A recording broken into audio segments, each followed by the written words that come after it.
छोटी सी अवस्था में माता सबरी की कथा आती है कि जब वो बहुत छोटी सी थी, शबर जाति की थी, भिलनी कहा जाता है ना, तो शबर जाति में शिकार करना तो प्रथा है, शिकार किया जाता था। तो जब वो छोटी सी थी आपकी तरह, तो जैसे ही देखती कि अरे मेरे पिताजी एक पशु को, निर्दोष पशु को मारते हैं और उसका जब रक्त बह जाता तो शबरी मैया सहम जाता, अरे इतना सारा रक्त बह गया, वो देख नहीं पाती थी, उन्हें बहुत कष्ट होता था। तो बालपन से ही सबरी कैसी थी? भक्तिमती थी, उनके अंदर करुणा, ममता, प्रेम बहुत कूट कूट कर भरा हुआ था। धीरे धीरे कर शबरी जी बड़ी हुई और जब बड़ी हुई उनके विवाह का समय आया। तो जब हम बेटी का विवाह करते हैं, पुत्री का विवाह करते हैं, तो बहुत अच्छे से ठोक बजा करके रिश्ता तय करते हैं कि भाई हमारा होने वाला दामाद दिखता कैसा है, कमाता कितना है, स्वभाव कैसा है, हमारी बेटी को अच्छे से तो रखेगा ना। तो उसी प्रकार शबरी जी के पिताजी ने भी बहुत छानबीन की और एक अच्छे सूरवीर के साथ शबरी जी का विवाह तय हुआ। अब शबरी जी को पता चला कि पिताजी ने एक ऐसे पुरुष से, ऐसे व्यक्ति से मेरा विवाह संबंध कर दिया है जो बड़ा शूरवीर है, एक तीर से एक साथ दो पक्षियों को भेद देता है और उसका निशाना ऐसा अचूक मारा, कितना भी तेज भागता हुआ हिरण हो उसके तीर से बच नहीं सकता। सब लोग प्रशंसा करने लगे, अरे वाह शबरी, तुझे तो बड़ा शूरवीर पति प्राप्त होने वाला है। शबरी जी के मन में तो हलचल है कि सूरवीर है वहां तक तो ठीक है, पर जब वो निर्दोष पशुओं को मारेगा, उसे भेदेगा, तब मेरा हृदय उसे कैसे सहन करेगा। पर संकोचवश सबरी मैया अपने माता पिता से कुछ कह न सके। धीरे धीरे समय बीता और विवाह का दिन सामने आया। कल विवाह है, हल्दी इत्यादि की क्रिया हो गई, कल बारात आने वाली है। शबरी माता ने देखा कि घर के किसी कक्ष में बहुत सारे पशुओं को बांध करके पिताजी ने रखा। अब शबरी माता को लगा कि इतने सारे पशुओं का क्या काम। शबरी जी ने अपनी माता जी से पूछा, माता जी, पिताजी ने इतने सारे पशुओं को इस तरह बांध कर क्यों रखा है? अब जैसे ही पशुओं की तरफ देखी, वो निर्दोष पशु शबरी जी को ऐसे देखते महाराज कि बस कैसे भी करके हमको यहाँ से मुक्त कर दो, हमें मत मारो। माता जी कहती हैं, पुत्री, हम सबर जाति के हैं और हमारी जाति में प्रथा है, जो जितने अधिक पशुओं की बलि देगा उसका उतना ही अधिक वैभव होगा। तो इसीलिए तुम्हारे विवाह के उत्सव के लिए तुम्हारे पिताजी ने इतने पशुओं को यहाँ पर रखा है। कल इन सब की बलि दी जाएगी और बड़े धूमधाम से तुम्हारा विवाह किया जाएगा। जैसे ही सबरी जी ने सुना, आंखें नम हो गई, सजल हो गई, आंख से अश्रु धारा बहने लगी कि मेरे विवाह के कारण इतने निर्दोष पशु मारे जाएंगे।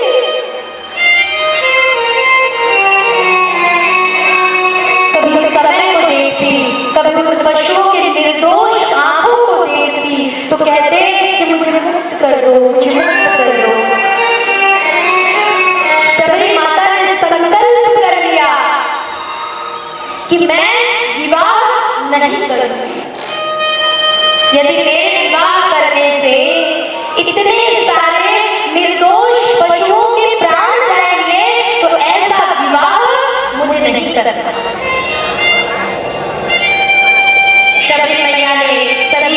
पशुओं को रात्रि में बंधन मुक्त कर दिया और स्वयं वन में चली गई, निर्जन वन में।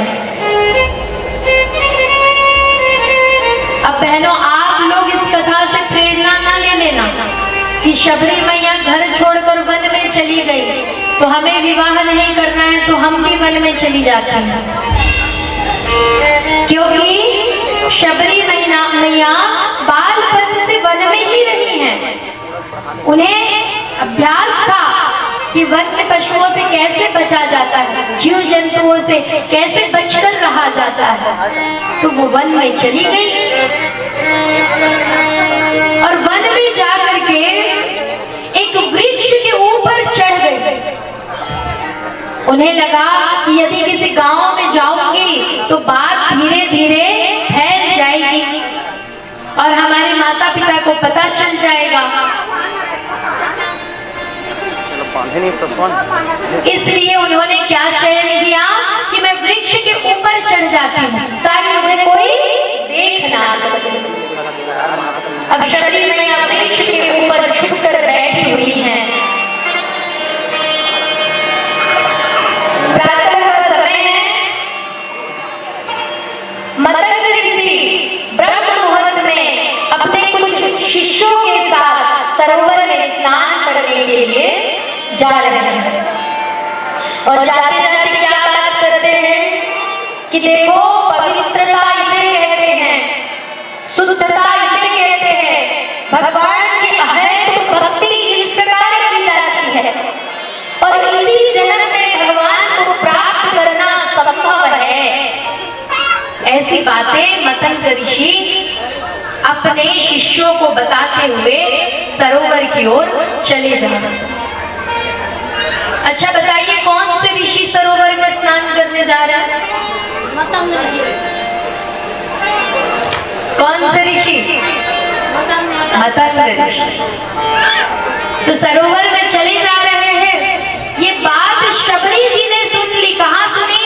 वृक्ष के ऊपर बैठी है और शबरी जी ने सुना कि मतंग ऋषि अपने शिष्यों को कुछ रहस्य बता रहे हैं कि भगवान को कैसे प्राप्त किया जा सकता है। शबरी मैया झटपट वृक्ष से नीचे उतर आई और थोड़ी दूर से छुप करके शबरी माता धीरे धीरे उनका पीछा करते हुए मतंग ऋषि के आश्रम के पास पहुंच गए। अब देखा कि वहां तो बहुत सारे ऋषि मुनि हैं, इनके बहुत सारे शिष्य हैं जो यहाँ पर इतना सुंदर व्यवस्था है, आश्रम है, सब भगवान की भक्ति में लगे हैं। शबरी माँ के मन में तो बचपन से ही भक्ति थी। उन्होंने सोचा कि ठाकुर जी ने मुझे मार्ग दिखा दिया, पर मैं तो भिलनी चाहती थी। अगर ये पता चल गया कि मैं भिलनी चाहती हूँ तो ये जो संत महात्मा है ये मुझे स्वीकार नहीं करेंगे, फिर मैं अपनी भक्ति कैसे करूँगी? तो शबरी मैया उसी आश्रम से थोड़ी दूरी में एक वृक्ष के ऊपर ही अपना जीवन यापन करने लगी।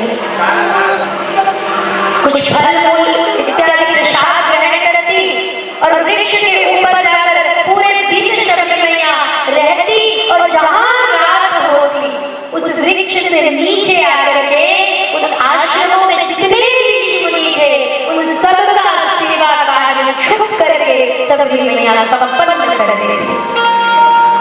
अब सोचिए कैसा भाव है। शबरी माता को पता है कि ये ऋषि इस समय उठकर स्नान करने जाते हैं, आकर के इस प्रकार का हवन करते हैं, तो हवन के लिए लकड़ियों की आवश्यकता होगी, फल की आवश्यकता होगी। और जो ये ऋषि मुनि संत महात्मा इस राह से चल के जाते हैं उसमें कंकड़ पड़े हैं, कांटे पड़े हैं, कोमल कोमल इनके चरणों में उन्हें समस्या होती है, उन्हें तकलीफ होती है। तो शबरी मैया रात में ही पूरा रास्ता बुहार देती, साफ कर देती कि ये जो महात्मा, ये प्रभु भक्त जो यहाँ से गुजरते हैं इन्हें कंकड़ भी नहीं छूना चाहिए। अब सारे ऋषि मुनि जब सुबह उठते और देखते कि पूरा आश्रम साफ सुथरा है, गौ माता का स्थान भी एकदम साफ सुथरा है,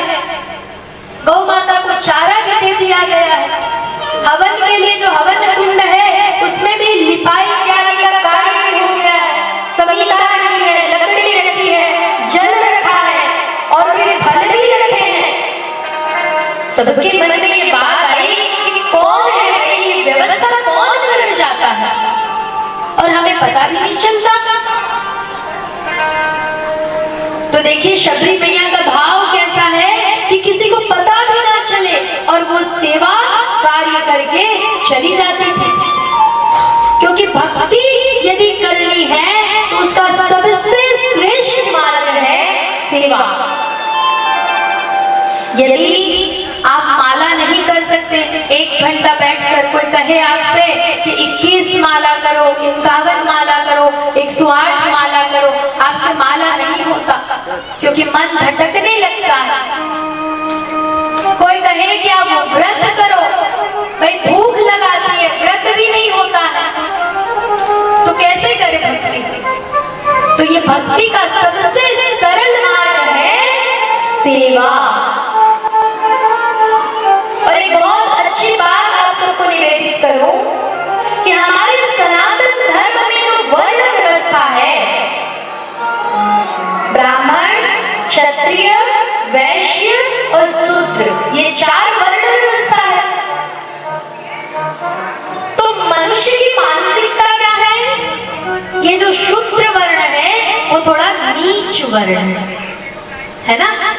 कालांतर में तो छुआछूत, अस्पृश्यता ये एक बहुत बड़ा समस्या था।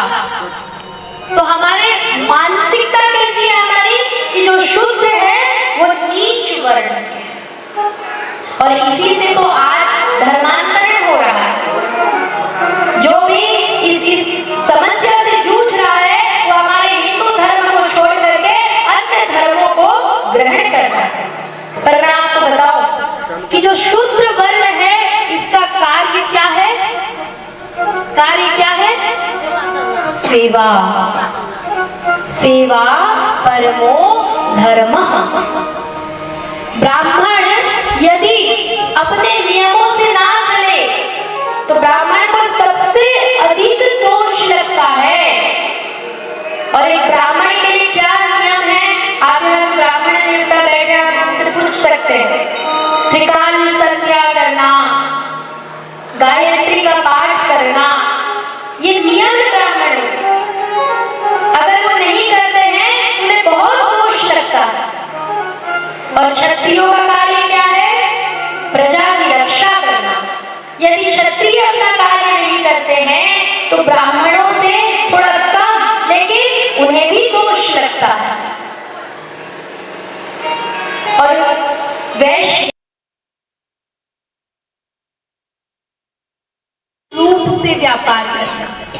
आज एक दुकान में जाओ तो वो क्या कहेगा व्यापारी, ये देखिए बहन जी ये हमारे दुकान की सबसे अच्छी साड़ी है, पर उसे पता है अच्छी है या क्या है। तो वैश्य का धर्म है सही तरीके से व्यापार करना। यदि वो नहीं करता है तो उसे भी दोष लगता है। पर शूद्र का कार्य क्या है? अपने से जो आगे के जो वर्ण के लोग हैं उनका सेवा करना। तो वो क्या करते हैं? सेवा कार्य करते हैं। और सेवा करते करते ही उनके जीवन का कल्याण हो जाता है। उन्हें किसी नियम पालन की आवश्यकता नहीं पड़ती। तो सबसे सरल मार्ग क्या हुआ? सबसे श्रेष्ठ मार्ग क्या हुआ? क्या हुआ? है ना, सेवा का मार्ग। तो ये जो 4 वर्ण है जिसमें शूद्र वर्ण है, मैं शूद्र वर्ण के लोगों को प्रणाम करती हूँ कि आप सेवा का कार्य करते हैं। और यहाँ जितनी भी माताएं बहनें जो सेवा कार्य करती हैं वो हमारे लिए वंदनीय है, क्योंकि परम धर्म का पालन वो करती हैं।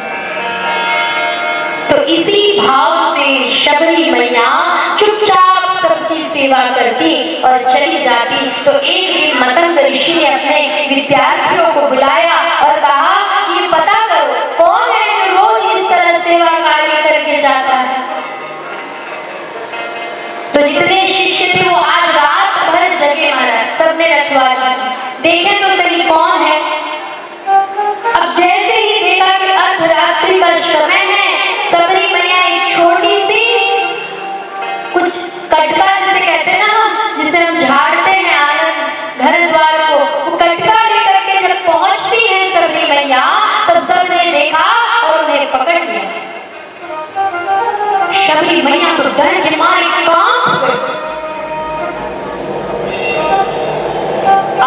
चोरी पकड़ी गई। शबरी मैया के मन में भाव क्या है?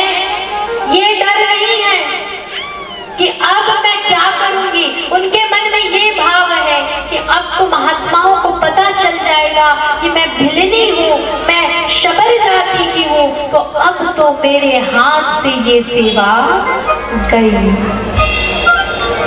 तो शबरी मैया के मन में ये कष्ट है कि अब मैं सेवा कार्य कैसे करूंगी, कैसे इन महात्माओं का सारा सेवा कार्य संपन्न करूंगी। कांपती हुई शबरी मैया मतंग ऋषि के समक्ष पहुंची तो मतंग ऋषि ने बड़े प्रेम से शबरी मैया से पूछा, बिटिया कौन हो तुम? जब ऐसे स्नेह भरे शब्द शबरी मैया के कानों पर पड़ता है, शबरी मैया सजल आंखों से कहती है कि हे महात्मा, मैं शबरी हूँ, मैं भिलनी जाति की हूँ। और शबरी मैया ने सारा वृतांत मतंग ऋषि को कह सुनाया कि महाराज ऐसी ऐसी बात है, इसलिए गृह त्याग करके भगवान को प्राप्त करने के लिए, भगवान की भक्ति करने के लिए मैं मूर्ख अज्ञानी यहाँ एक वृक्ष में रहती हूँ। जब शबरी मैया ने कहा कि मैं वृक्ष में रहती हूँ, महाराज मतंग ऋषि के आंखों से अश्रुपात होने लगे कि ये भक्ति की श्रेष्ठता तो देखो, इसके पास ना रहने को घर है, ना इसके पास पहनने को वस्त्र है, ना खाने को भोजन है, पर इसका भाव तो देखो, एक वृक्ष में रहकर भी इसे कोई शिकायत नहीं।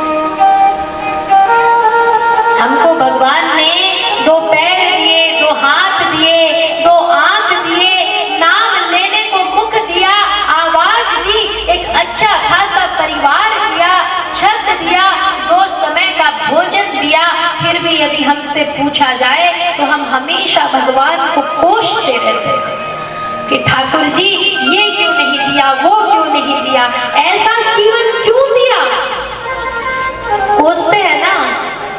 तो शबरी मैया के इस चरित्र से बहनों हम सबको सीख मिलती है कि रहने को घर नहीं, खाने को भोजन नहीं, एक वृक्ष में रह करके शबरी माता ऐसी निस्वार्थ भक्ति कर रही है।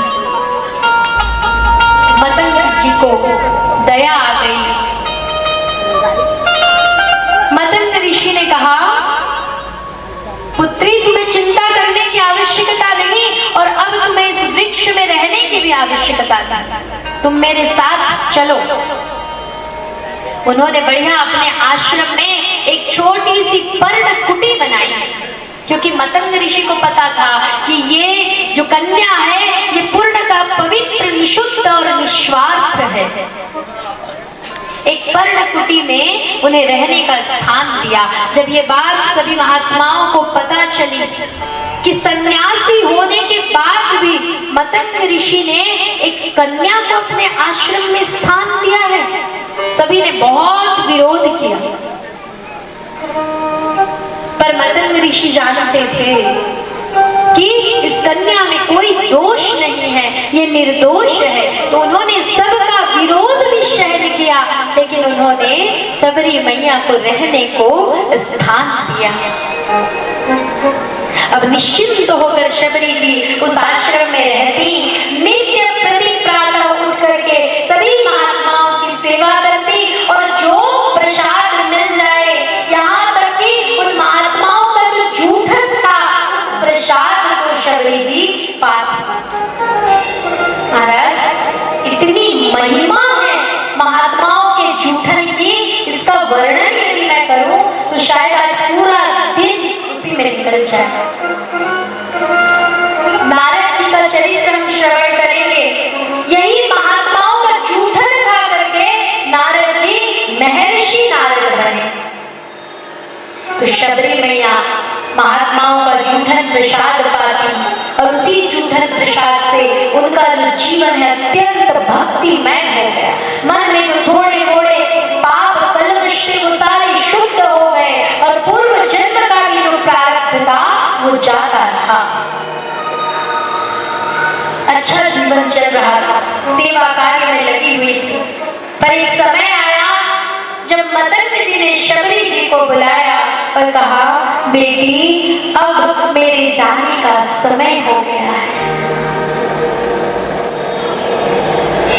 एक बार विचार कीजिए कि माता पिता तो पहले ही छूट गए, निर्जन वन में गुरु का सानिध्य मिला था, गुरु ने जो मंत्र दिया वो मंत्र जीवन को जीने का एक आधार बना था। और गुरुदेव आप कहते हैं कि आप चले जाएंगे, आपके जाने के बाद इस पूरे वन में कोई एक व्यक्ति भी ऐसा नहीं जो चाहे कि मैं यहाँ पर रहूं। तो हे प्राणधार गुरुदेव, आप मुझे ये तो बता कर जाइए कि मैं किस लिए अपना जीवन रखूं। यदि आप इस धराधाम से जाएंगे तो मैं भी अपने प्राणों का त्याग कर दूंगी। बहनों, हम माताओं की, हम बहनों की जीवन की यही विडंबना है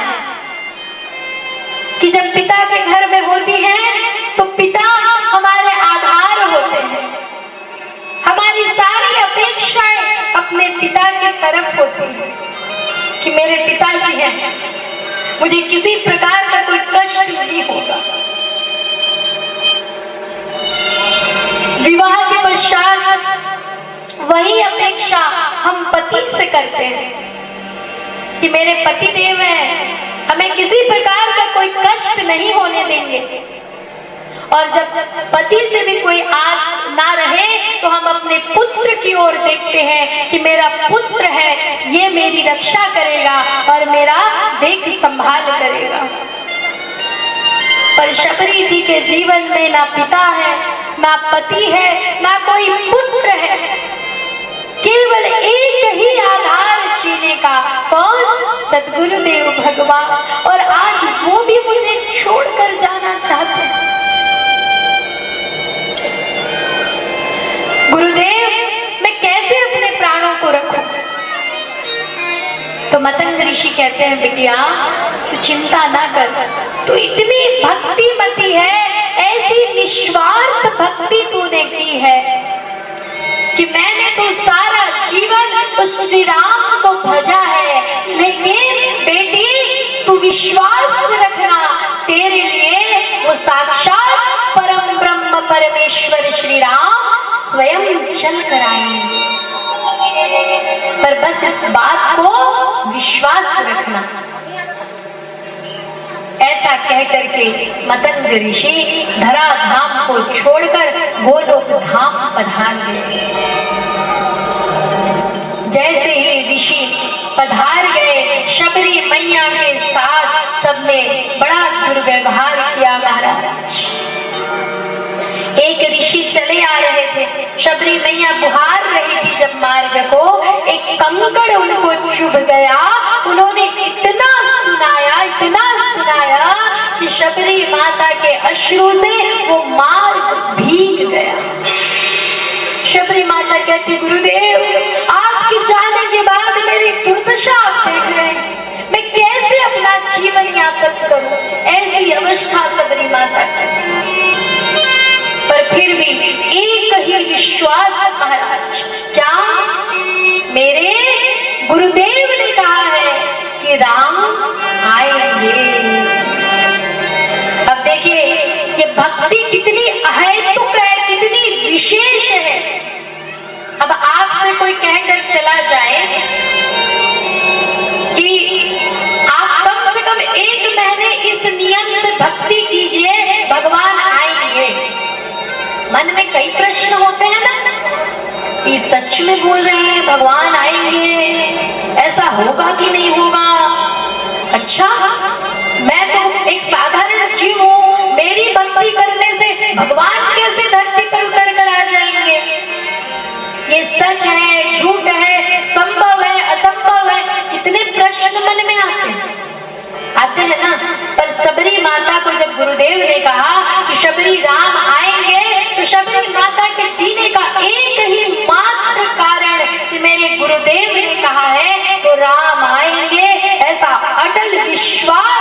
भगवान को धरती पर लेकर आने को संभव कर सकता है।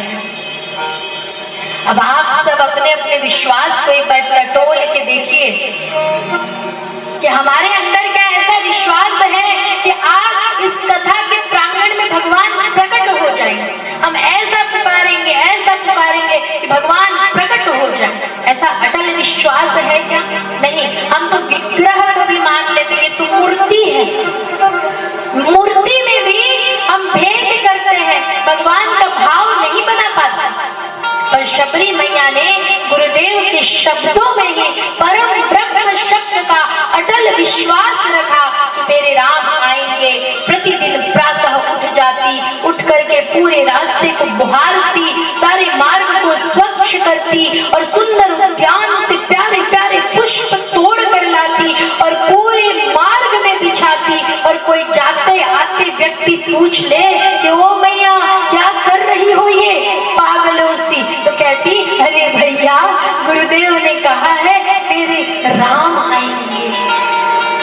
क्या पता कहीं आज मेरे राम आ गए तो वन में जाती, सुंदर मीठे मीठे बेर चुनकर लाती। कहते सबरी मैया ने झूठे बेर खिलाए। झूठे बेर नहीं महाराज, जो नीचे बेर गिरा होता उसे पहले चखती थी कि इस वृक्ष का बेर मीठा है कि नहीं। अगर लगता कि मीठा है तुरंत उसे अपनी पोटली में रख लेती, अरे बड़ा मीठा बेर है मेरे राम खाएंगे। ऐसे बेर चुन चुन कर लाती, रोज इस तरह से मार्ग को सजाती। करते करते बरसों बीत गए। सब कहते कि बस कर सबरी, अब राम वहां कोई नहीं आएंगे। ये सब कहने की बातें होती हैं, पर शबरी माता कहती ऐसा नहीं भैया, मेरे गुरुदेव ने कहा है तो मेरे राम आएंगे। इस विश्वास से सबरी मैया अपने आंगन को रोज सजाती थी। और समय आया महाराज जब भगवान राम को 14 वर्ष का वनवास मिला, तो भगवान राम वन मार्ग से चलते हुए माता शबरी का आश्रम पूछने लगे। अब वो जो जितने भी वहां पर ऋषि महात्मा थे, बड़े जो ध्यान ज्ञान लगाए हुए, उन्हीं से जाकर राम क्या पूछते हैं कि भैया मेरी शबरी माँ का आश्रम देखा है क्या? तो महाराज कैसी भक्ति।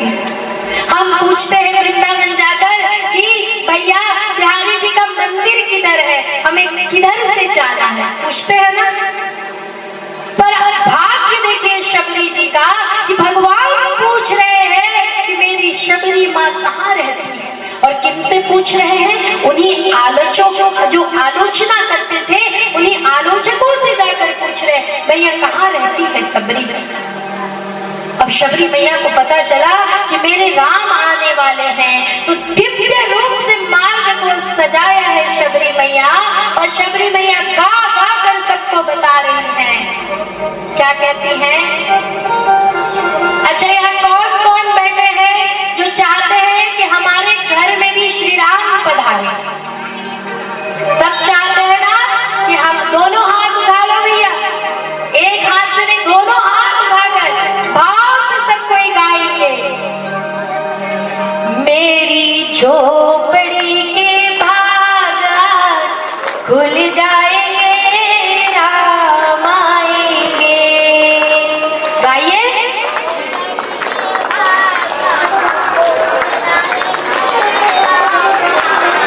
तो इसी अटल विश्वास को मन में रखना, जैसे सबरी माता ने रखा था, उसी अटल विश्वास के साथ पूरे भाव से दोनों हाथ उठाकर गाएंगे।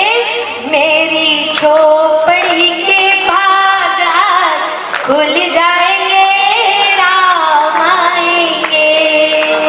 मेरी झोपड़ी के भाग खुल जाएंगे, राम आएंगे। मेरी झोपड़ी के भाग खुल जाएंगे,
मैया कहती हैं,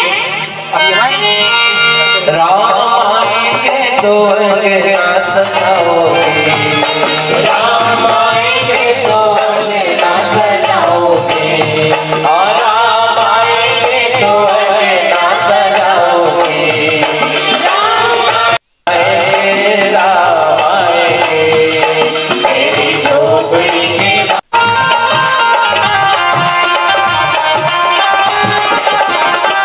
श्री राधे।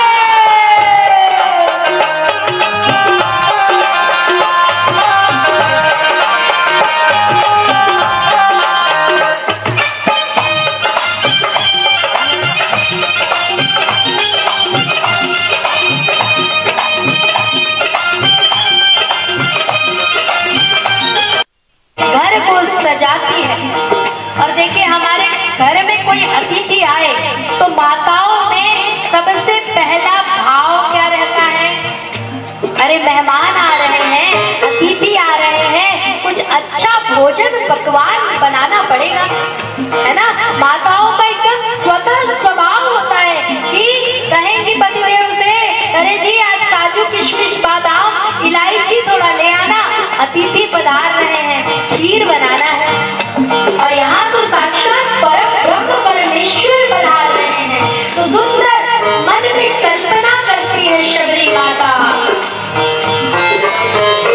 राम झूलेंगे तो पहले ना झुलाओगे, राम झूलेंगे तो पहले ना झुलाओगे, ओ राम झूलेंगे तो पहले ना झुलाओगे, राम झूलेंगे तो पहले ना झुलाओगे, मीठे मीठे में तो भजन सुनाओगे, मीठे मीठे में तो भजन सुनाओगे, मेरी जिंदगी के सारे दुख मिट जाएंगे, राम आएंगे मेरी झोपड़ी के बारात खुले जाएंगे,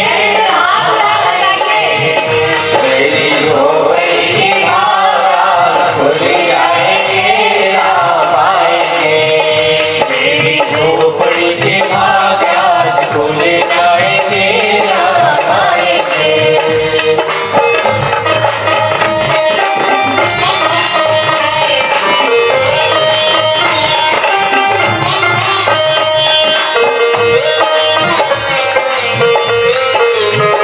बलि राम लक्ष्मण लला की जय हो।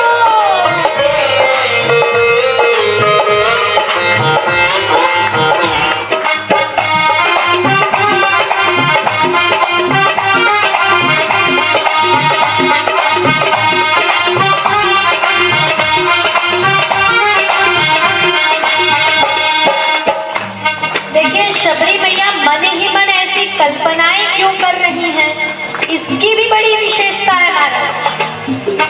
मानसिक सेवा इसी को कहते हैं। कई लोग प्रश्न करते हैं कि यदि समय से हम भगवान को भोग नहीं लगा पाए, कहीं बाहर किसी कार्य से गए हैं, समय से भगवान का पूजन अर्चन नहीं कर पाए, तो क्या करें, कैसे करें? तो ये शबरी मैया यहाँ पर हमें मानसिक भक्ति का परिचय दे रही है। आप अपने मन से, अपने जहाँ कहीं भी आप रहें, आप अपने मन में मानसिक सेवा कर सकते हैं कि मैं इस तरह भगवान को नहला रही हूँ, इस तरह सुंदर भगवान का श्रृंगार कर रही हूँ। अब देखिए, अगर भोजन बनाना पड़े तो 56 प्रकार का भोजन बनाने के लिए कितना समय लगेगा? दिन निकल जाएगा। पर मानसिक सेवा के रूप में आप सुंदर प्रभु का जैसा चाहे वैसा श्रृंगार करें और 56 भोग प्रतिदिन भगवान को पवाए। ऐसी मानसिक सेवा का परिचय, ऐसी मानसिक सेवा की शिक्षा यहाँ पर शबरी माता हमें दे रही है और कहती है, मैं तो रुचि रुचि भोग लगाऊंगी, मैं तो रुचि रुचि भोग लगाऊंगी, मैं तो रुचि रुचि भोग लगाऊंगी, मैं तो रुचि रुचि भोग लगाऊंगी, मीठे मीठे मेरे प्रभु को खिलाऊंगी, मीठे मीठे मेरे प्रभु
हमारे आश्रम में न पधार के इस भिलनी के आश्रम में जाएंगे? ये बावरी हो गई है। देखो कैसे नाच रही है पागलों की तरह। लेकिन महाराज, संसार पागल कहे, अनाड़ी कहे, कहता है जी वो कहता रहे। वो कहते हैं ना, कुछ तो लोग कहेंगे, लोगों का काम है कहना। क्योंकि लोगों की तो आदत है, यदि आप किसी भी प्रकार का कार्य करेंगे उसमें कोई ना कोई नुक्स लोग निकाल देते। तो शबरी मैया सोचती हैं, कह दो, पर मुझे अटल विश्वास है, मेरे गुरुदेव ने कहा है, तो आज तो राम पधारेंगे। अब राम जी लक्ष्मण जी के साथ एक गौर वर्ण के सुंदर राजकुमार लक्ष्मण जी और नीलमणि से भगवान श्री राम उस वन में पधारे और उन्हीं महात्माओं से पूछ रहे हैं कि मेरी माँ शबरी कहाँ रहती है। सबको बड़ा आश्चर्य हुआ कि अरे, हमने ऐसी सुंदर व्यवस्था की है, इतने वर्षों की तपस्या की है, हमें लगा कि राम तो बस हमारे ही आश्रम में आएंगे। पर राम जी उनके दरबार पे जाते, उनके चौखट पर जाते और पूछते कि महात्मन, मेरी शबरी मैया कहाँ रहती है, और वहां से चले जाते। ऐसे पूछते पूछते भगवान श्री राम माँ शबरी के आश्रम में प्रवेश करते हैं। अब क्या था महाराज, पूरे जन्म का फल आज प्राप्त हुआ है। गुरुदेव की वाणी आज सत्य हुई है। गुरुदेव ने कहा था राम आएंगे, तो शबरी मैया देखती है कि ये नीलमणि से दो राजकुमार, ये मेरे राम और लक्ष्मण हैं क्या? आंखें पथरा जाती है। ये जो इतना भजन कर रही थी कि मैं रुचि रुचि भोग लगाऊंगी, मैं झुलना झुलाऊंगी, मैं बेर खिलाऊंगी, सबरी मैया को ये भी नहीं पता कि मैं किस प्रकार इनकी आवा भगत करूं। एक तरफ पोटली छुटी तो एक तरफ कटका छूटा, तो एक तरफ अचला छूटा, और दौड़ी दौड़ी सबरी मैया आती है और निष्कटक होकर के भगवान को देखने लगती है। अपलक उनको निहार रही है कि ये मेरे राम है क्या? अब वो मन में सोचती है कि मैं कैसे स्तुति करूं, और कहती है के ही विधि अस्तुति करो तुम्हारी, अधम जाति में जड़मति भारी, अधम ते अधम अति नारी, दिन मैं मति मंद मधारी। हे ठाकुर जी, हे श्री राम, मैं आपकी स्तुति करना तो चाहती हूँ, लेकिन मुझे नियम धर्म नहीं पता, किस विधि से आपकी स्तुति करनी चाहिए, मैंने तो कभी जाना ही नहीं। अधम नारी हूँ, भिलनी जाति की हूँ, मुझे कुछ पढ़ाई लिखाई भी नहीं आती, तो प्रभु मैं किस प्रकार आपकी स्तुति करूं? अब हमें कोई कह दे कि तुम अधम नारी हो, तुम दुष्टा हो, तुम पापी हो, तो भैया हम तो डंडा उठाकर पीछे लग जाएंगे, तुमने अधम कहा। पर यहाँ पर अहेतुक भक्ति का भाव, और जहाँ भक्ति का भाव होता है वहां पर मति में अहंकार का कोई स्थान नहीं होता। शबरी जी कहती मैं मूढ़मती, मंदमती, अधम नारी, नीच जाति की हूँ, प्रभु कैसे आपकी स्तुति करूं? तब भगवान ने शबरी माता को नवधा भक्ति का ज्ञान दिया। नवधा भक्ति आप सबने सुना है ना? किसी ने मुझसे कहा था, आएगा आगे वर्णन में आपको नवधा भक्ति भी बताऊंगी, पर किसी ने एक दिन मुझसे कहा, मैंने बोला कि नवधा भक्ति आप जानते हैं? तो कहते हाँ, वो हमारे गांव में जो नवधा रामायण होता है ना? तो नवधा भक्ति क्या है, हम आगे कथा में श्रवण करेंगे। नवधा भक्ति का ज्ञान भगवान ने शबरी मैया को दिया, और अहेतुक भक्ति, निस्वार्थ भक्ति का फल शबरी माता को प्राप्त हुआ। बोले रामचंद्र भगवान की जय। तो महाराज जी आपके प्रथम प्रश्न का उत्तर है क्या पूछा था ऋषियों ने? प्रथम प्रश्न, आप कलयुग में कल्याण नहीं था। हाँ